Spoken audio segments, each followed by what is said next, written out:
আশুলিয়া নয়ারহাট গণবিদ্যাপীঠ মাঠে বিএনপির ৪৭তম প্রতিষ্ঠাবার্ষিকী উপলক্ষে আলোচনা সভা অনুষ্ঠিত হয়। এই সভায় প্রধান অতিথি ছিলেন ঢাকা ১৯ আসনের দুইবারের এমপি ডাক্তার দেওয়ান সালাউদ্দিন বাবু। মোজাম্মেল হোসাইনের প্রতিবেদনে থাকছে বিস্তারিত। আশুলিয়ায় বিএনপির ৪৭তম প্রতিষ্ঠাবার্ষিকী উপলক্ষে আলোচনার সভার আয়োজন করা হয়। সভার সভাপতিত্ব করেন পাথালিয়া ইউনিয়ন বিএনপির সভাপতি আব্দুস সোবাহান।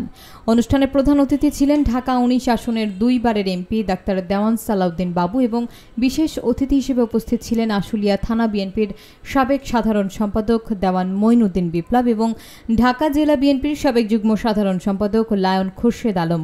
অনুষ্ঠানটি সঞ্চালনা করেন পাথালিয়া ইউনিয়ন বিএনপির সাধারণ সম্পাদক আমিনুর রহমান ও আশুলিয়া থানা যুবদলের সাবেক সভাপতি রকিব দেওয়ান রকি। এছাড়া পাথালিয়া ইউনিয়ন পরিষদের ভারপ্রাপ্ত চেয়ারম্যান জহিরুল ইসলাম জহির সহ বিভিন্ন অঙ্গ সংগঠনের নেতাকর্মীরা উপস্থিত ছিলেন। বক্তারা বলেন, দীর্ঘ সময়ে রাজনৈতিক কর্মকাণ্ডে তারা নানা ধরনের প্রতিকূলতার সম্মুখীন হয়েছেন। সভাপতি আব্দুস সোবাহান উল্লেখ করেন, নানা মামলা এবং হামলার মধ্যেও আন্দোলন সংগ্রামে তিনি নিজেকে নিয়োজিত রেখেছেন এবং তিনি এখনও বেঁচে আছেন। তারা বিশ্বাস ব্যক্ত করেন যে জনগণ ঐক্যবদ্ধ হলে আগামী নির্বাচনে বিএনপি বিপুল ভোটে জয়লাভ করবে এবং তারেক রহমানের নেতৃত্বে দেশ একটি উন্নত ও আদর্শ রাষ্ট্রে পরিণত হবে।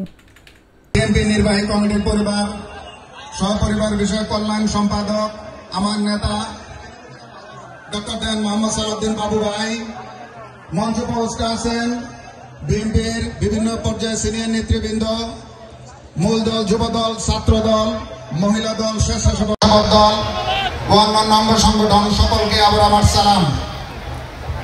ভাই, আপনারা জানেন যে কোনো খেলার মাঠে ট্রেনার লাগে, জিম করতে গেলেও ট্রেনার লাগে, ফুটবল খেলতে গেলেও ট্রেনার লাগে, যে কোনো কিছু করতে গেলে ট্রেনার লাগে।